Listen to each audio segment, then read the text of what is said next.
এই গাছটার নাম হচ্ছে চিতবাগুন। এই চিতবাগুনের ওই দেখো এই যেটা লাল হয়েছে ওই পাকা যেগুলো ওইগুলো বিচি বাইর করতে হবে। বিচি বাইর করে মধু দিয়ে তা খাইতে হবে।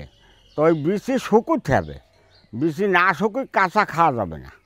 বিচি শুকুইয়ে তো মধু দিয়ে যদি গুঁড়োও করো নাও করো তো চাবাইয়ে খাওয়া যাবে। হ্যাঁ, তো চিতবাগুনির গুণ এর বহুত রকম গুণ। যাদের বাচ্চা কাচ্চা হচ্ছে না তাদের যদি সিরাপ হয়েছে সেই সিরাপ 3 দিন কি 4 দিন থাকুক 5 দিন থাকুক সিরাপ সারি যাবে, তারপরে সে খাবে।